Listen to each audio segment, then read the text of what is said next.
Hello and welcome to Subject to Change with me, Russell Hogg. My guest today is Frank Dikötter. Frank is the Chair Professor of Humanities at the University of Hong Kong, and he's best known, I think, for a truly remarkable series of books, prize-winning books, I should say, about communist China. And the first three books take us from the victory of the communists over the nationalists right up to the death of Mao. And there's now a fourth called China After Mao, The Rise of a Superpower. Anyway, Frank, welcome to the podcast. Thank you for having me. So your books really get into the detail, and the detail is pretty harrowing, I should say, of what happens during the Mao years. And you work a lot from archive material, so you're using a lot of primary sources. And in a podcast like we're doing today, we aren't going to be able to get into that kind of detail, but my idea was we could just touch on some of the stories and some of the narratives covered by the four books. And the first book, chronologically at least, I'm not sure if it was the first one you wrote, is called The Tragedy of Liberation. And that's a great title, by the way. I really like that, The Tragedy of Liberation. And that starts with the victory of the communists over the nationalists. And I've never been quite clear how that happens, because I know Chiang Kai-shek's armies have been fighting it out with the Japanese and they've been really pounded by them. But doesn't he have better armies than the communists, and he's backed by the Americans and by the British? It's a very good question, and I'm afraid that I myself I'm still not quite clear either. So you have to remember that the book really talks about something that has been portrayed in the literature by historians as a sort of golden age, 1949, red flag goes up over the Forbidden City in Beijing, all the way till the beginning of the Great Leap Forward, 1958. So it's roughly the first decade or so. So the introduction talks about what leads up to the conquest of that huge country from 45 to 49. It's a short chapter. And I'm still not quite capable of explaining it. What is so remarkable is that on many occasions, the nationalists had an opportunity to really get rid of the Communist Party. And one of those opportunities, there were quite a few before the start of the Second World War in 1937, when Japan invades. There are quite a few. But after the defeat of Japan in 1945, there's at least one point where the troops of the central government are in hot pursuit. And then, of course, as you know from that chapter, George Marshall, the one who gave his name to the Marshall Plan in Europe, intervenes and imposes a ceasefire, which allows the communists to more or less escape. But I think there are two other issues there which are very important, and also I think issues that have been very much overlooked by the literature. One is that Stalin, who, according to the Yalta agreements, invades through Siberia and makes his way to the 38th parallel in Korea, stays in Manchuria, the north of China, above the northern wall, strategically highly important. That's where the industry is too, and stays there for a good 6 months and helps Mao transform his ragtag army of guerrilla fighters into a formidable fighting machine with arsenals opened, with officers sent to Moscow for advanced training. So without Stalin, it would have been very difficult for Mao to prevail. And then there is something else. Once you start looking more closely, not so much at the battles or the strategy, but at the persistence of it, then you realize that it's very difficult to fight back. So I'll give you one very concrete example. Changchun, a large city in the north, which is surrounded by Lin Biao, one of Mao's foremost generals. And Lin Biao orders this city to be starved into surrender. He literally says in Chinese, "Ba Changchun bian cheng si cheng," turn Changchun into a city of death. So nobody can go in, nobody can come out. 160,000 casualties, most of them ordinary people, starved to death. Changchun falls. The same strategies apply to other cities in Manchuria, and of course, the general in charge of Beijing, which is not the capital, Nanjing is the capital, but the man in charge of Beijing decides to surrender because he does not wish Beijing, the ancient imperial capital of China, to undergo the same fate that has been imposed on Changchun and other cities. So it's that sheer desire to just crush and prevail of the communists. It's very difficult to resist. One day I was in Taipei reading through some of the archives of Chiang Kai-shek. It was a very interesting document where Chiang Kai-shek meets an American ambassador during the Korean War. And the ambassador tells him, we find it very difficult in the Korean War. We find it very difficult to fight the Chinese because they will just keep on sending you their soldiers. You just can't fight. And then Chiang Kai-shek looks at him and says, well, if you and the United Nations are unable to fight the Chinese in Korea, how exactly did you expect me to fight them 2 years earlier? That's a very good question. Yeah. It is bizarre that the Americans wanted the Russians to come in and put pressure on the Japanese. It feels like, well, you can sort of understand it, but the Americans were able to win that war on their own, and particularly with the atom bomb. But I suppose at that stage they didn't know the atom bomb was necessarily going to come. Exactly. But it was a huge strategic error. But the communists don't just win through fighting power. They win as well because they must be popular. They must have popular support. So what is their program? What are they promising? And to what extent do they actually deliver on what they're promising? Well, I beg to differ. I understand why you asked me the question, and I'm not saying it's a bad one. In fact, it's a very good one. The literature is replete, even by critics of communism, with this notion that somehow the communists do something that the nationalists don't, and that's land distribution. But here's the problem. The whole notion of land distribution, you take from the rich, distribute to the poor, is based on the Russian model. Now, if you look carefully at Russian history, what the Bolsheviks do after 1917 actually makes sense. Not that I'm in favor, but you have to look at the reality. The reality is that there are very large aristocratic estates on which a great number of very poor people labor, serfs, who have been only just emancipated. I think in the 1870s they've been emancipated. Before that, they were literally slaves. So the contrast between so-called gentry, landlords in Russia, and just very poor people is huge. But there's no such thing in China. Yeah. There's no such thing like that under the Empire before 1912, in the Republic up till 1949. There simply isn't enough land that can be distributed. So the whole idea of communism is that you will take from rich landowners, distribute it to the poor will be happy and support you. So the whole history of communism in China from not so much 21 onwards, but certainly from 1927 onwards, is an attempt to carry out this program with the result that they are never able to make any territory under their control actually function. In effect, what the communists do in the 1920s and 30s, and to some extent the 1940s, is take a territory, impose their land distribution, which leads to the impoverishment of all involved, and then abandon that territory because it has been depredated and there's nothing left but misery and famine. So it's not just that you cannot take land from the rich, which doesn't exist, and give it to the poor. It is that very ordinary farmers become afraid of being portrayed as rich or middle farmers and will do the minimum. In other words, there's a general impoverishment of a territory controlled by communists before 1949. But what does happen is that once they start moving south from Manchuria, very much the north of Manchuria, from 1946, 47 onwards, they can implement land reform. And they can recruit young people from the families who profit from land reform because they're constantly moving south. In other words, they no longer have to deal with the consequences of land reform and the impoverishment of the communities on which land reform is imposed, if that makes sense to you.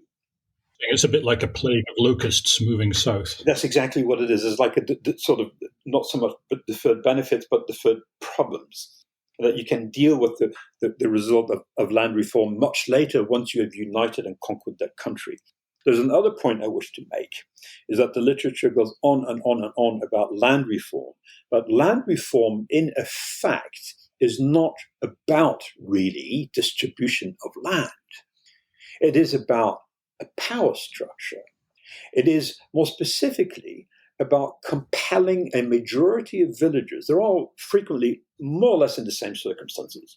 If somebody's identified as rich, in the case of Yuanbao, a village all the way up in the north of Manchuria in 1947, where land reform starts, the so-called rich person just has a window pane in a mud hut. That's the difference between him and the other household. Somebody's the landlord. Yes. So exactly. He of course, he's not even a landlord. He just happens to be slightly wealthier than the others. But what the communists do when they enter a village, the Red Army, they close it off, and they compel, after a number of weeks, they closely observe who is who. They compel a majority of the villagers to denounce power holders, whether they are landlords or not, doesn't matter. And they must not just denounce these power holders; they must frequently assault them, and in some cases kill them.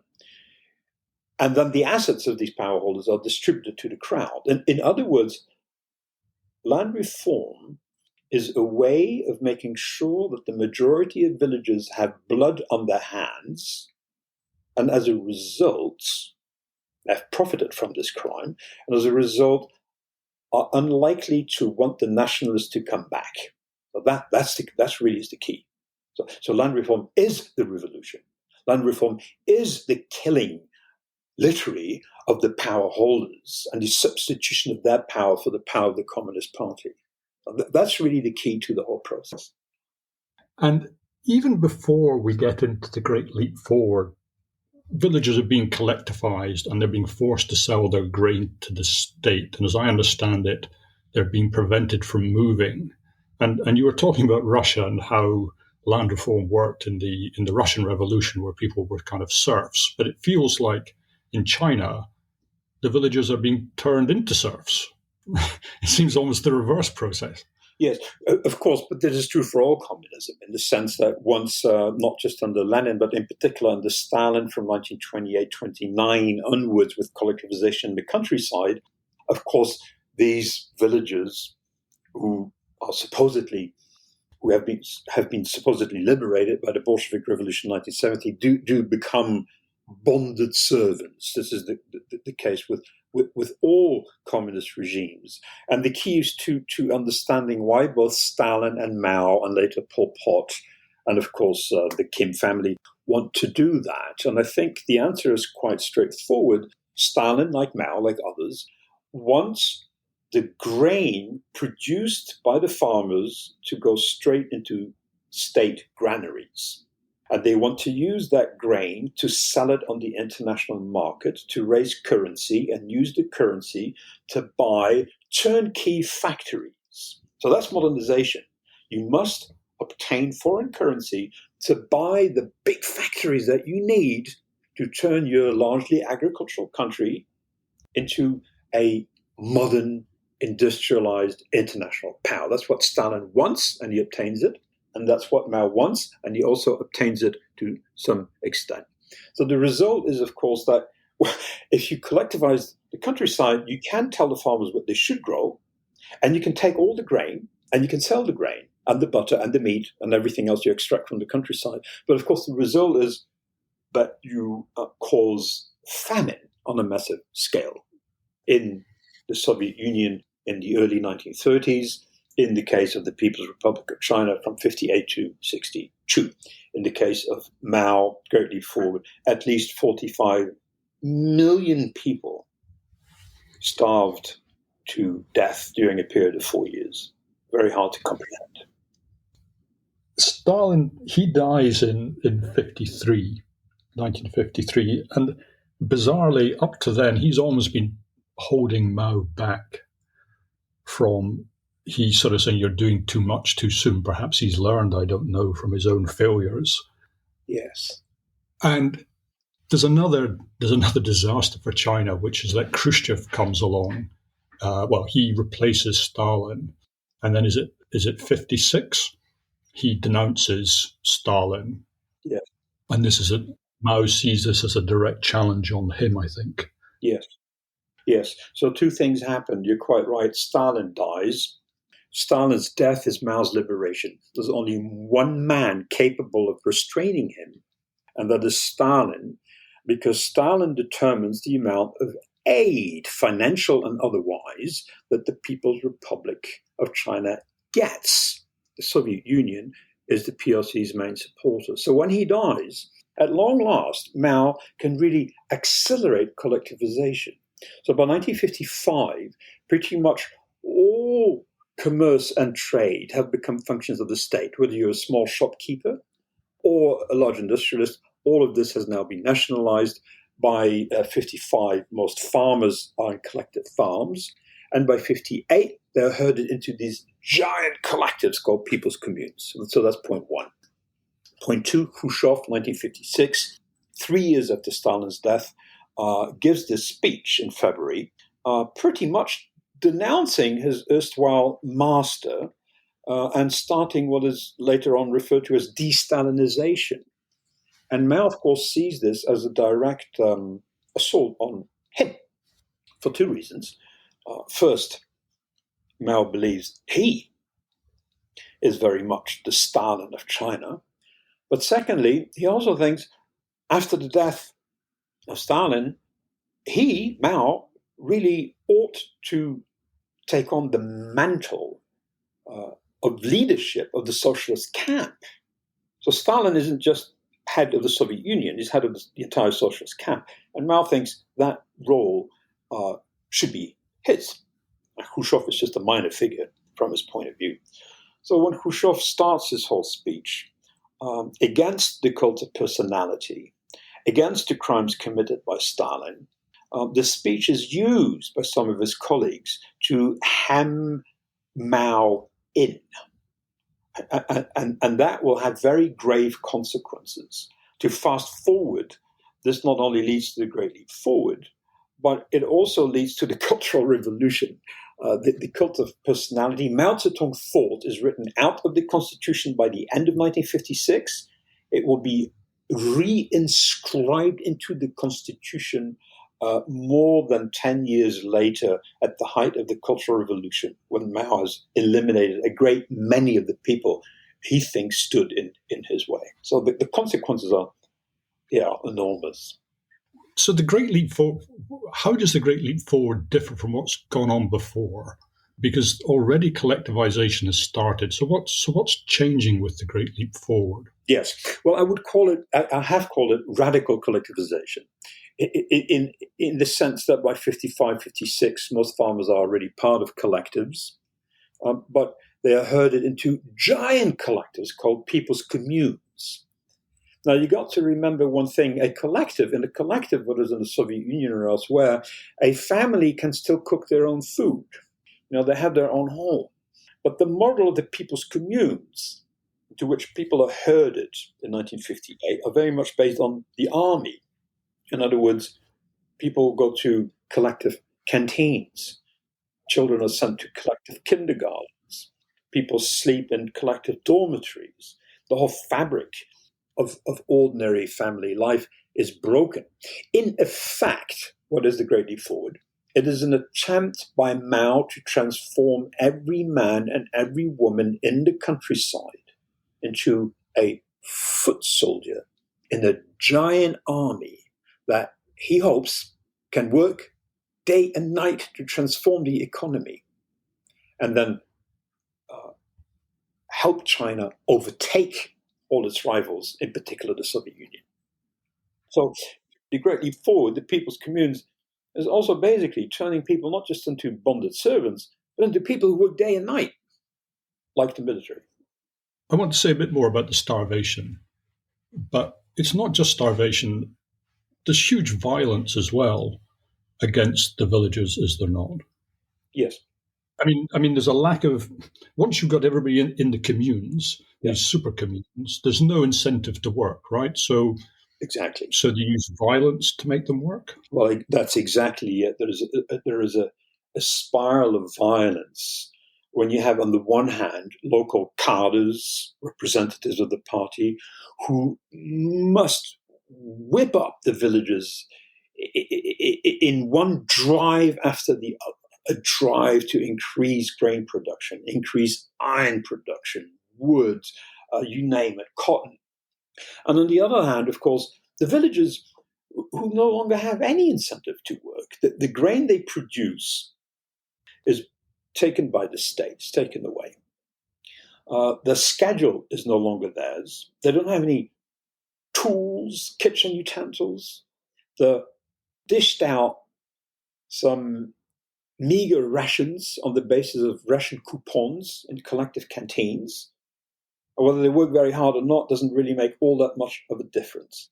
So gradually, in order to fulfill these quotas, cadres on the ground have no alternative but to start using violence to make people work. In children, man, women forced to work in the middle of the winter half naked, people thrown into ponds for stealing a potato, people punished for not working hard enough or sleeping during a meeting. It goes on and on. Violence becomes a way of life, becomes a way of really trying to achieve these quotas. So you could say there are no figures. You cannot come up with a number here, but you could say that roughly 2, 3%, possibly 4, possibly 5, those are very vague numbers, but a certain percentage of people do not die of hunger. They're quite literally beaten to death. And then there's something else. If you die of hunger, it may not be because there's no food around. Food is, of course, taken away by state agents, but it may be because you have been punished. Food is used as a weapon.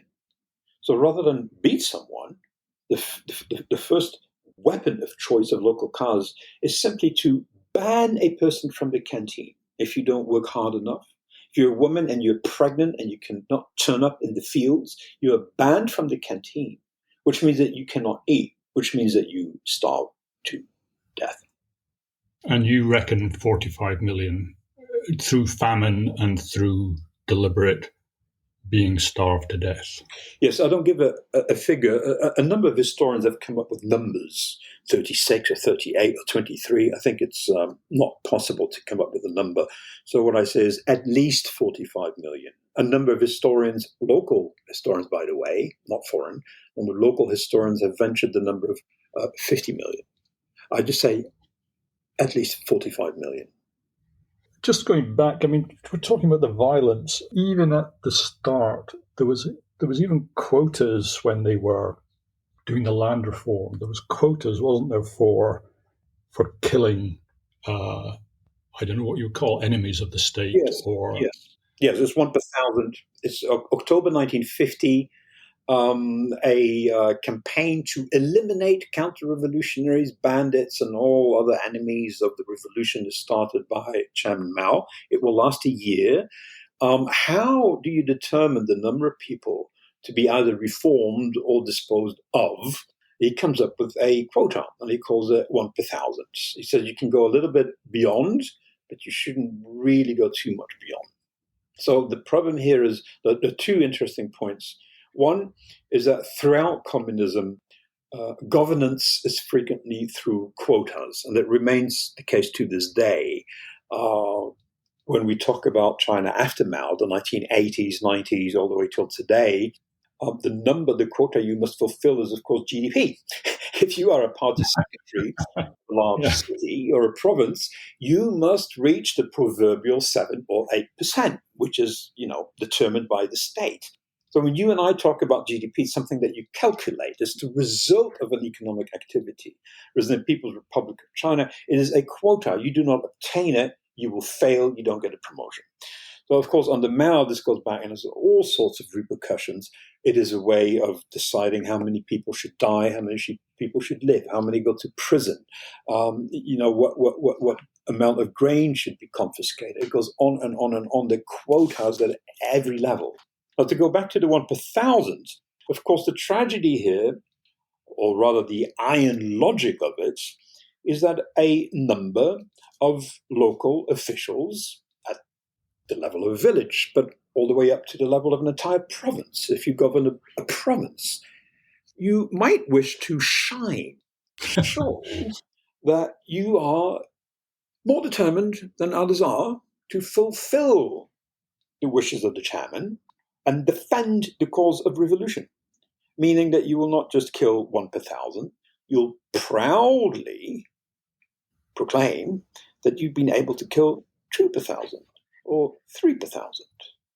With the result that if you start looking at the archives, extremely detailed cases, in many cases, people who are entirely innocent, not by our standards, but by the standards of the regime at the time, a great many are simply massacred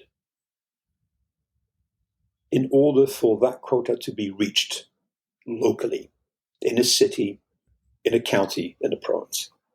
That's really, truly frightening. One of the more disturbing photos in one of your books is people just lying, bound with their hands bound and having been shot. I guess that's that was one of the more shocking photos.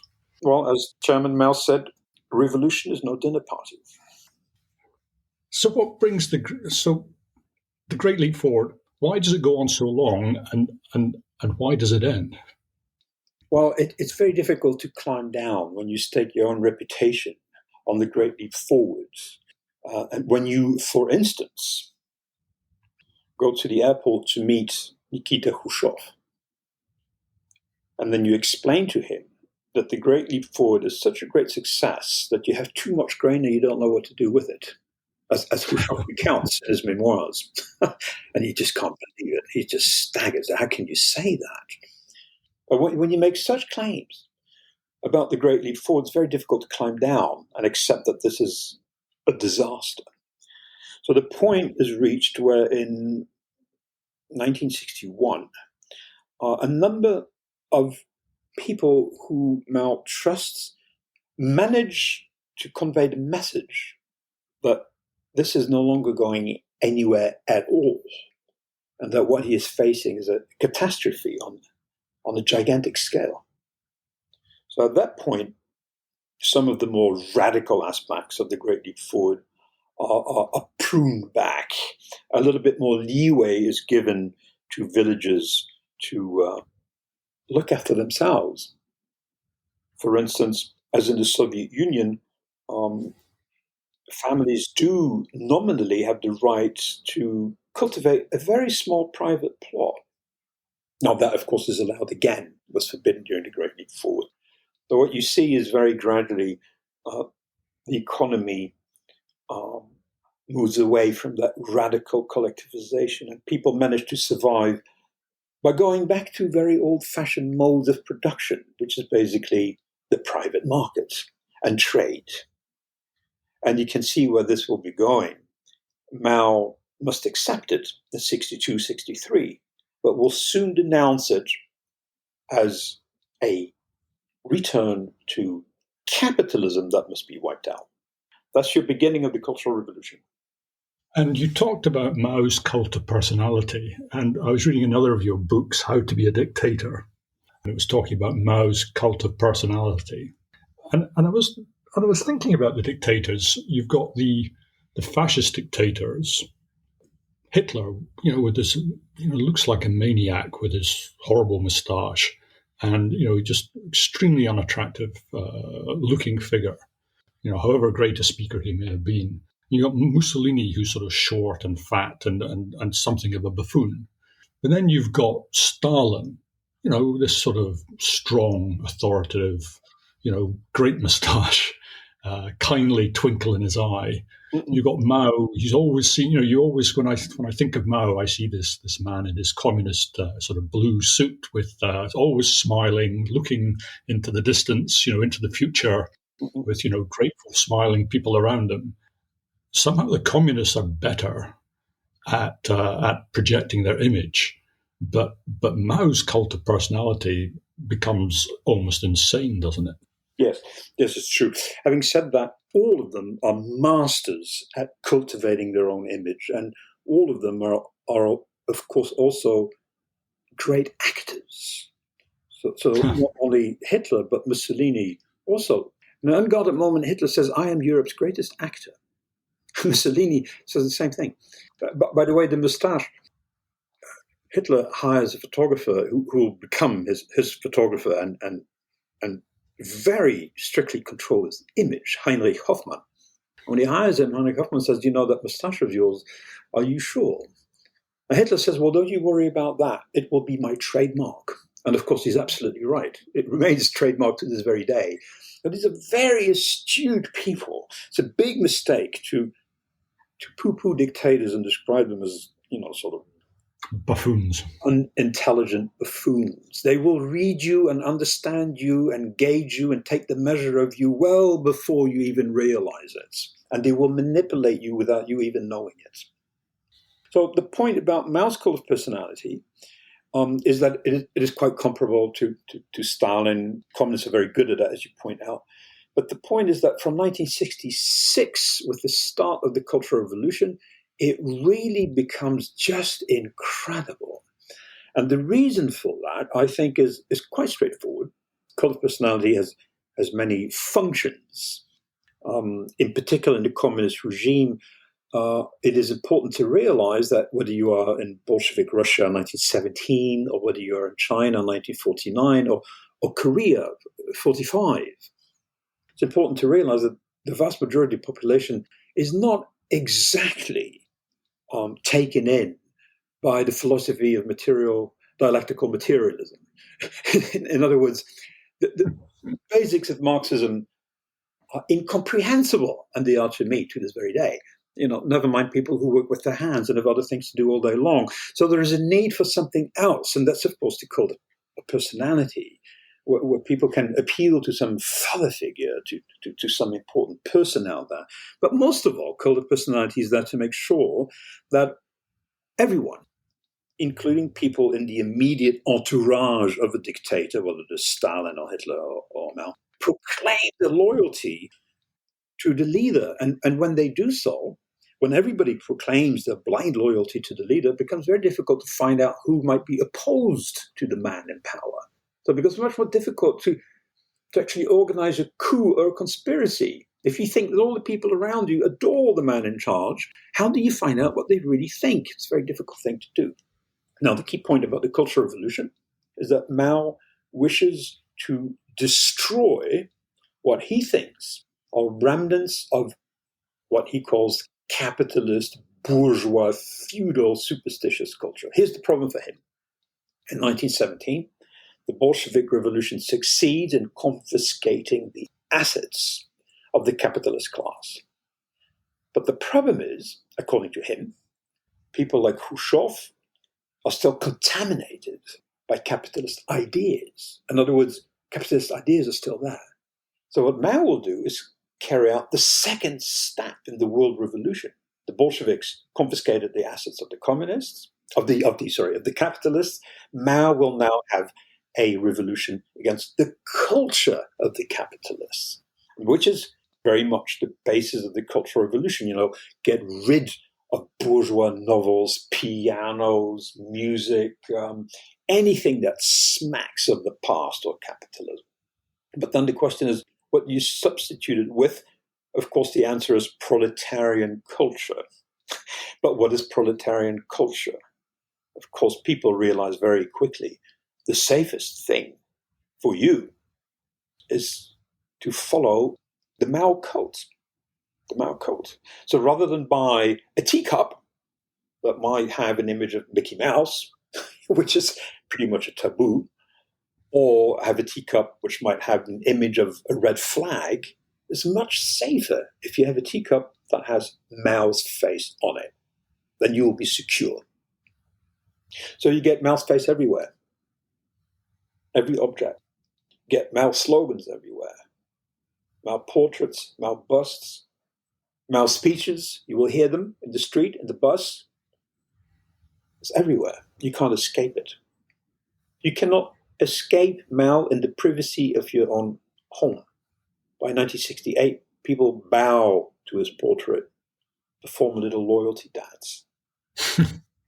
The whole point of a cult of personality is that a dictator cannot police every single person. You can't put a policeman behind everyone. But with the cult of personality, people start policing not just each other, but themselves. They become afraid of thinking thoughts which might be negative about their leader. They might denounce each other for doing things which might indicate lack of loyalty towards the leader. In fact, during the Cultural Revolution, they must prove their loyalty to the chairman by denouncing others, including friends, colleagues at work, possibly even family members. For some reason, I feel that the Great Famine or the Great Leap Forward, everybody knows it was a disaster, but somehow there's something viscerally more upsetting to Westerners about the Cultural Revolution. And maybe it's the destruction of all this history, all these cultural artifacts. Maybe it's because we have these photos of people with placards around their heads, with their heads bowed, with a baying mob around them. But there's something more viscerally upsetting somehow about the Cultural Revolution. I'm not quite sure why, because the number of actual deaths, people are killed in the Cultural Revolution, but it's not on the same scale. Absolutely. It's probably somewhere between 1 and 2 million over a period of 10 years. So that's nothing compared to the campaign of terror that was waged in the early years. You remember the killing quota of 1,000, where you get about 2 million killed from 1950 to 51. Never mind at least 45 million during the Great Leap Forward. So the point about the Cultural Revolution is it's not loss of life, it is loss of dignity, loss of trust in other people, loss of faith in a future, loss of certainty about life, just loss at every level, and loss, of course, of friendship and loyalty and everything like that. But you ask me why. I think this may sound very crude, and I apologize. But when you say Soviet Union, I think most Europeans will think communist, Bolshevik political system, gulags, not too good.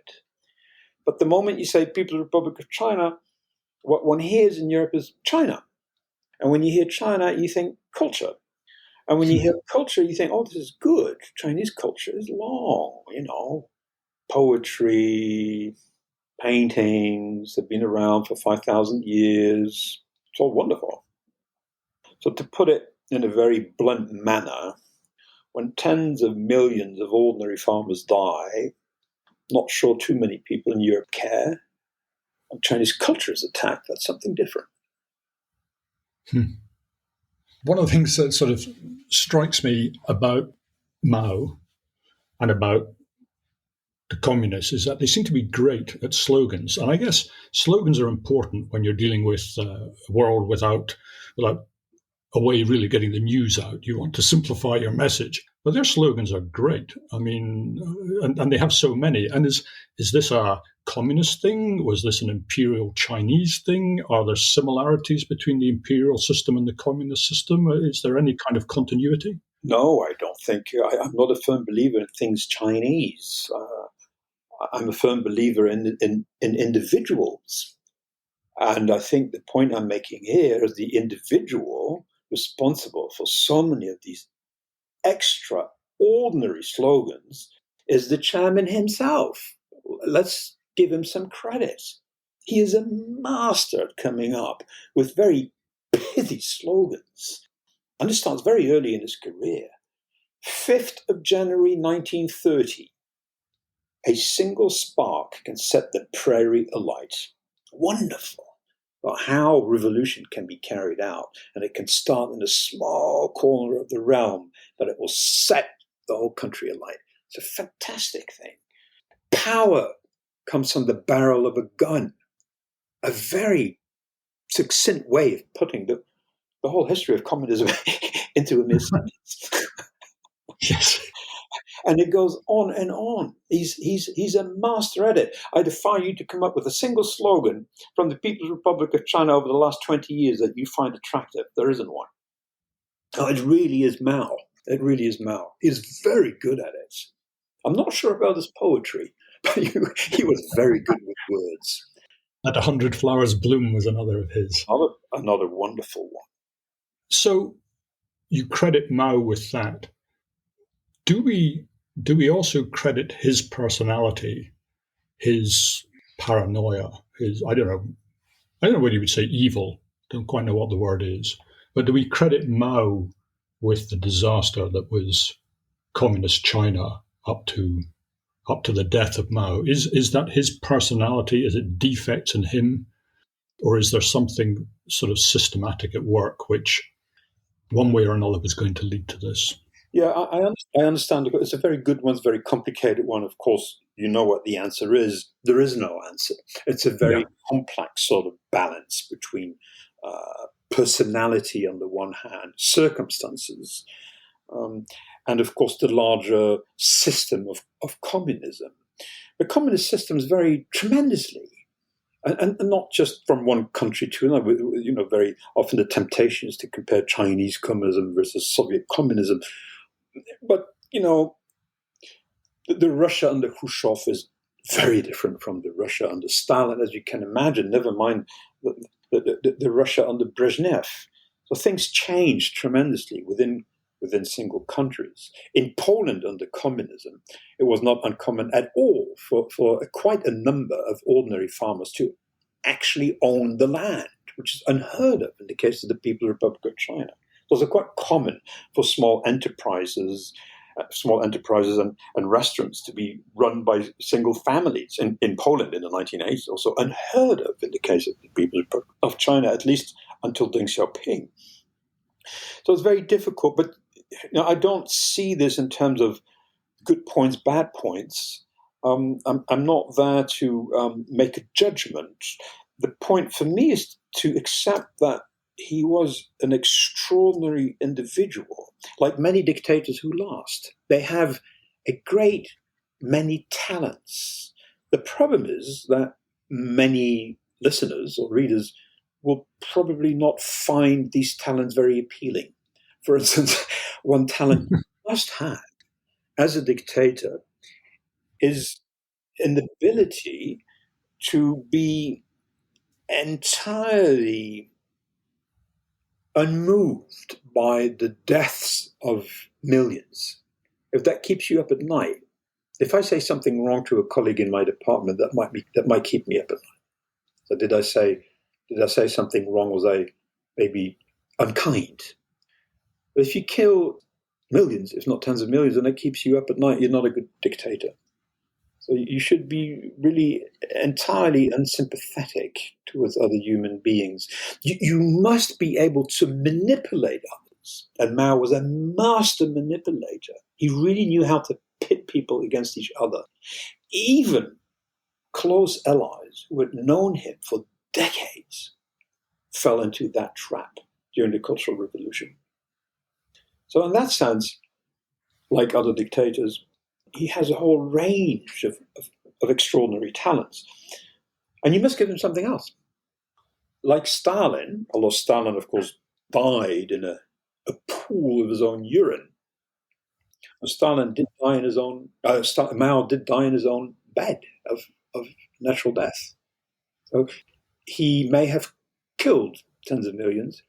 He may have crushed the lives of many more. But the prize for him is that he remained in charge until the very last moment. And not only that, he put up a system in which his portrait is still there on Tiananmen Square. His face is still staring at you from every bill in the People's Republic. Well, that's a major achievement. So he dies, when he dies, is it 76? 76. So Mao dies in 76. But as I read your books, even then, I take what you say about his achievement in sort of staying in charge and so on.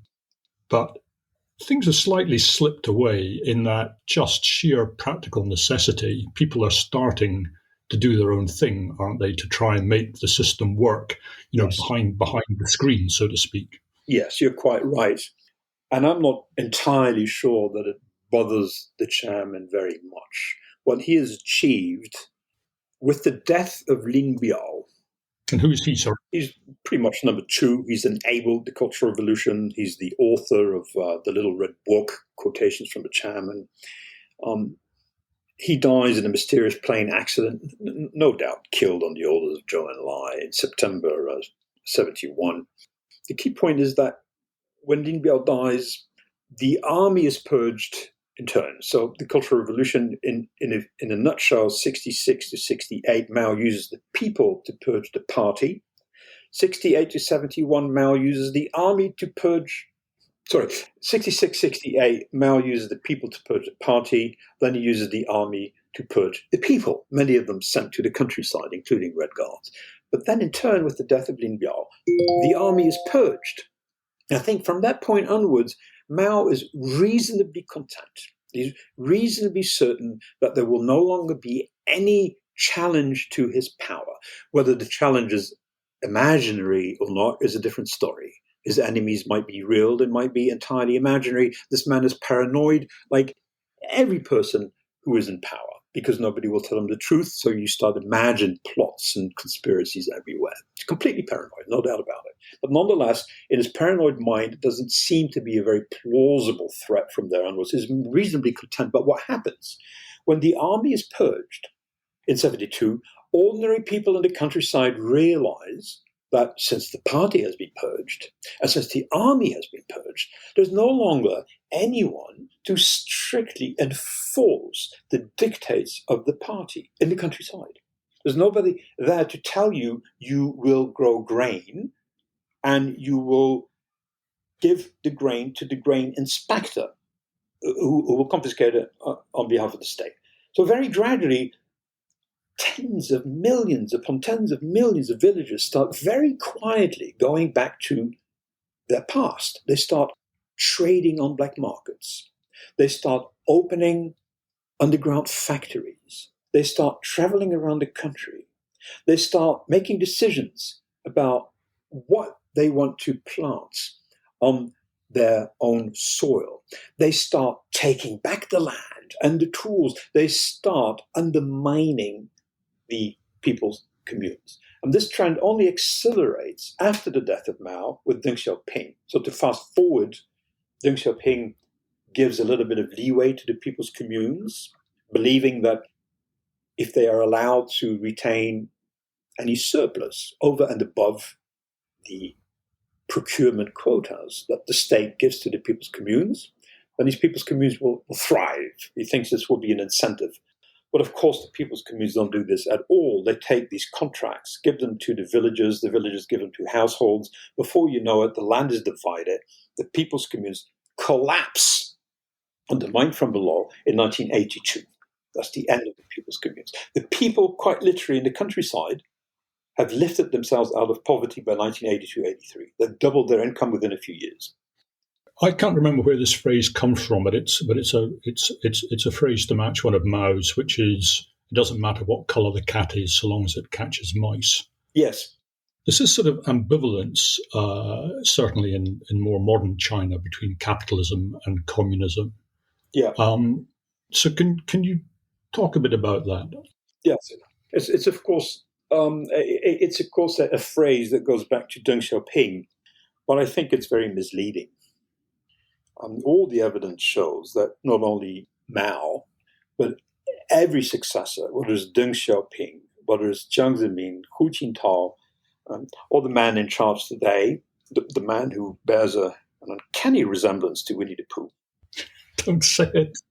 Frank, don't say it. All of them are committed to Marxism, Leninism. In fact, the very man who came up with the black cat, white cat, has the four cardinal principles inscribed into the Constitution in 1982. Whether the four cardinal principles, everybody should know these by heart. You can basically boil it down to two, but it means uphold the socialist way, which is the socialist economy, which is not capitalism. uphold the socialist way, uphold the leadership of the party, which means there will be no elections, there will be no other party, uphold Marxism, Leninism, Mao Zedong thought, and uphold the dictatorship of the proletariat. The dictatorship of the proletariat, in case you find the Marxist vocabulary confusing, means it is not a dictatorship of the bourgeoisie. That's where you and I are. That's called, you and I would call that a democracy.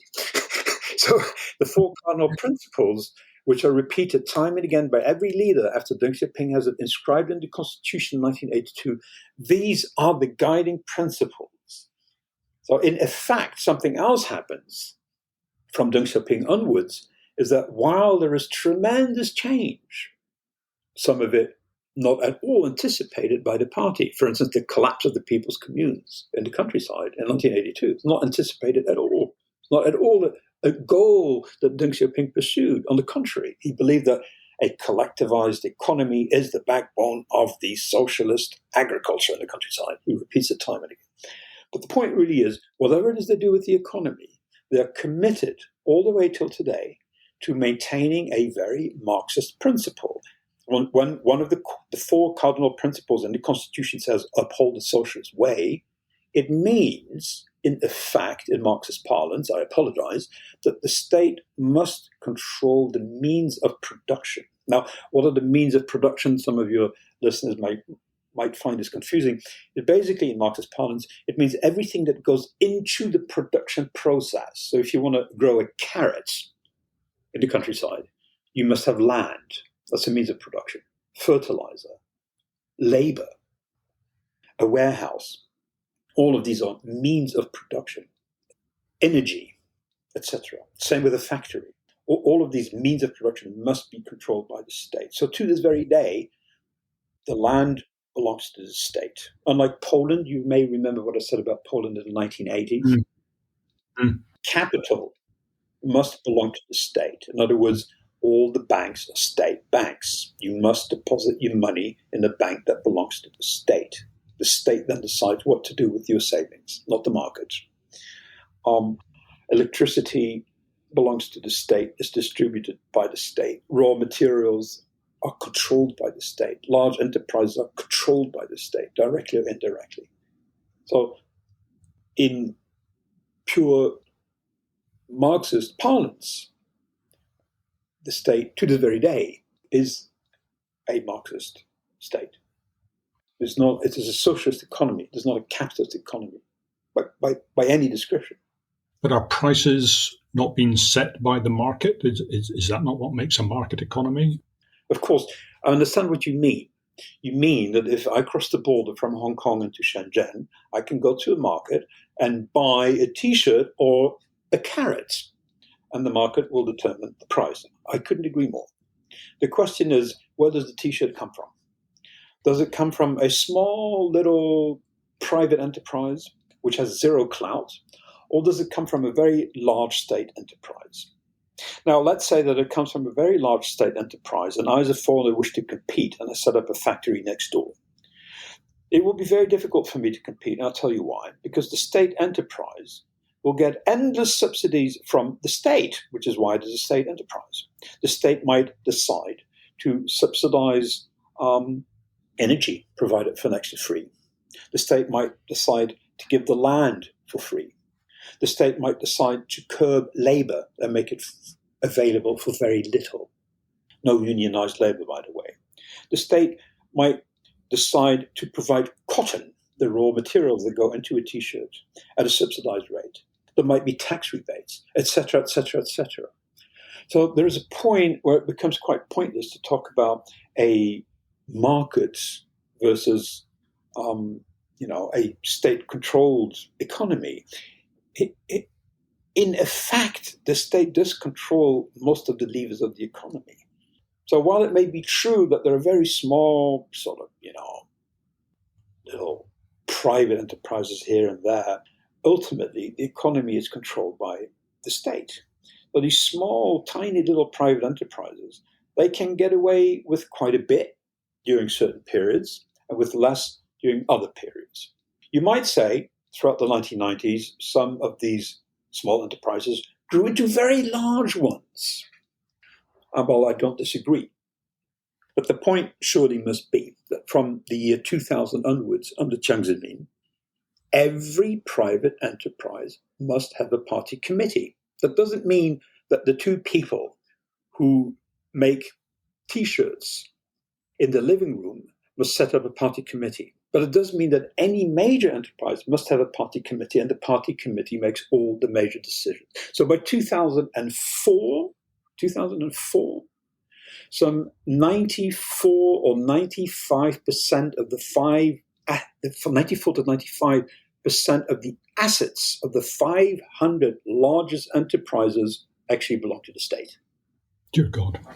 In other words, when we talk about private versus state, it is no longer a distinction which is very meaningful from roughly 2000 onwards, basically coincides with the WTO.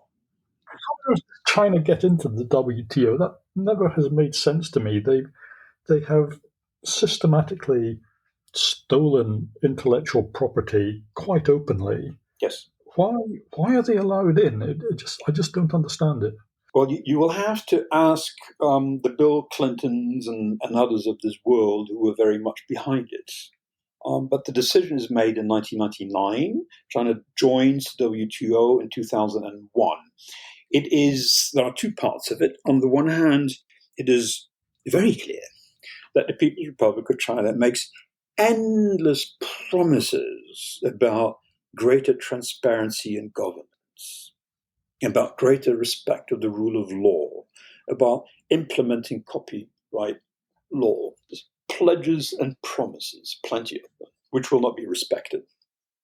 On the other hand, it is also true that the Americans and many others somehow believe it's a matter of ideology, like communist ideology. It's a matter of ideology. They believe that if only China were to join the WTO, then inevitably they will become a responsible stakeholder. The key ideology is that if there is economic reform, it will inevitably lead to political reform. That's the ideology. But they've already had the example of Tiananmen Square, where it's absolutely brutal putting down of well, I don't know quite what it was a putting down of exactly what they were putting down, how big a threat it was to them, but it was. Yeah. I understand you might think that sending 100,000 soldiers and 200 tanks to crush the population of Beijing in 1989, you've got to remember the tanks are Chinese tanks. I say this because in Budapest 56 and Prague 68, these were not local tanks, These were tanks that came from the socialist camp. They were not Hungarian tanks in Budapest. But these are Chinese tanks using Chinese people. You might think that would give you pause for reflection. That might lead one to think, is this really a very promising regime? So it goes back to what I said earlier on. You'll remember you asked me, why is it that fewer people care in Europe and the United States about the Great Leap Forward as compared to the Cultural Revolution? So it's about culture. China is equal culture. So the idea here is, I think, that these Chinese communists are not really communists. That Tiananmen is just an unfortunate case not to be compared to Budapest or Czechoslovakia, 68. That somehow, if you just help these people go along, then they will become just like you and me. That communism isn't really a Chinese thing at all. Well, I would say it's a great mistake. Again, I would say, read the Constitution. Read the four cardinal principles. Listen to what the leaders say, because they speak very clearly. And they phrase their opposition to the separation of powers and democracy extremely clearly. So why did nobody listen? It's a very good question. I think that's it. That's pretty much it. The belief that we know better than the Chinese leaders. You shouldn't really listen to what they have to say. They must say that. We know better. People perhaps are learning. One thing that's interested me is I read an article that you wrote about the opium situation and indirectly the opium wars, but I get the sense that the Chinese people are extremely proud of what their country has achieved this last 20, 30 years. And they view it as sort of their time after centuries of domination by Western powers. And is that a fair assessment of reality? Is this propaganda? What's your take on this idea of Western domination and now the humiliation is being thrown off? Well, I once did an interesting test. You always hear this stuff about humiliation and all these pronouncements about how this or that hurts the feelings of the Chinese people. So if you actually Google the sentence, hurts the feelings of, or you Google humiliation, you'll find out that it doesn't appear very often across the world except for the People's Republic of China. So is it because the feelings of the people in the People's Republic are more easily hurt than elsewhere? Is it because they've been more humiliated than, I don't know, say Africa or India, which is a colony? So I think you understand what I'm trying to say here. It's human history isn't all that pretty. And I wouldn't single out China as the only and unique example of people who have undergone some sort of injustice.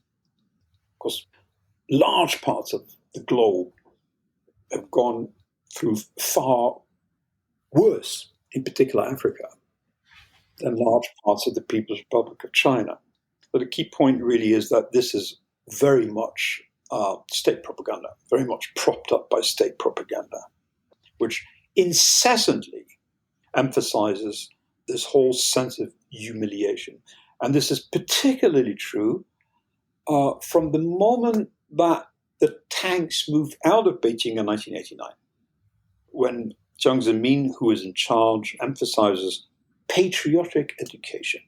And he is the one who in 1989 starts emphasizing his finger on the opium wars and turns Lin Zhishu, the commissioner who burned a great amount of opium in the first opium war back in the 1830s, 40s, turns him into a national hero. From that moment onwards, it becomes part of the curriculum in every school, every kindergarten, every university. And it becomes inescapable. It is drilled into people day in, day out, this sense of humiliation and this need to be patriotic and proud of one's country. That's where we are now. I guess we should wrap it up now. But I have one last question I'm interested in, because there was a little anecdote in your book which struck me very strongly, which was Mrs. Thatcher visited Beijing, and she was somewhat horrified by what she saw as the ignorance of even the top leadership in Beijing of economic matters. Yes. How economically sophisticated were the Chinese leadership? And I guess my question is Chinese success just catch up with the slave army? Or were the Chinese leadership sufficiently economically sophisticated to sort of achieve what they appear to have achieved today? I think Stalin got it right and Thatcher got it right. And as you can tell from my choice, I'm not exactly partisan when it comes to politics. I'm not exactly in favor of the Tories or Labour or Republicans or Democrats. I think I loathe politicians in equal measure. But Stalin in 1949 had a good cold look at Mao, and he described him as a caveman Marxist, and he got that right. And Thatcher, when she came back from Beijing, stopped here in Hong Kong and said in a private meeting, I won't try to imitate her accent, I'm Dutch. She said, I don't think these people have got the faintest clue of how an economy in the free world actually operates. And she was entirely right. A few years later, after she says this, we have a man called Wang Bingqian, who for years is in charge of the budget, and he doesn't really know any of the most basic accounting rules. The man in charge of the Bank of China, Li Guixian, is described by Li Ray, whose diaries on the Hoover Institution, man placed very high up, described Li Guixian, head of the bank, as somebody who isn't really aware of how banking operations actually performed. Incomings, outgoings, doesn't quite know how to do all of this. There's one principle you got to bear in mind. There's always politics first. So let me rephrase this slightly. I've read a great many documents from the 1980s and 90s, all the way up till 2008, in fact, from people who work in banks in China. And they know exactly what the problem is. They know exactly what is wrong with their model. And they phrase it in a very clear, sophisticated manner. But they are not the ones in charge. The ones in charge are inevitably, however good the advice is provided by the bankers and the specialists, the man, rarely women, the man in charge, are always the caveman Marxists. They're the ones who make the decisions. Well, that's a slightly sobering note, I guess we're going to end on. Before I let you go, and thank you so much. That was really terrific. Thank you. I can't thank you enough. But before I let you go, I just thought I'd ask what you're working on at the moment. Yes, absolutely. It goes back to the very first question you asked. How did they manage? How did you get from 12 chaps in a room, the foundation of the Communist Party of China in 1921 in Shanghai, how do you get from 12 chaps in a room in 1921 to a red flag fluttering over the Forbidden City in 1949? How did they manage to conquer a quarter of humanity? That's my question. And I'm working on it now. In other words, not a sequel, but a prequel to the People's Trilogy, the foundation of the Communist Party all the way up till 1949. And hopefully that will answer your question in a more satisfactory manner. Okay, we'll leave it there. And again, thank you so much. That was brilliant. Thank you. Thank you. Well, that's the end of today's podcast. I hope you enjoyed it. And if you did, then I have a big favor to ask. I don't look to make any money from the podcast. There's no advertising or anything like that. I just do this because I enjoy speaking to the guests, and I'm keen for them to get as big a audience as possible, because I think they are really, really good people. So if you could share it on whatever social media channel you use, tweet it out, whatever it is, and even better if you could leave a review on iTunes, that would be absolutely fantastic. Anyway, goodbye for now.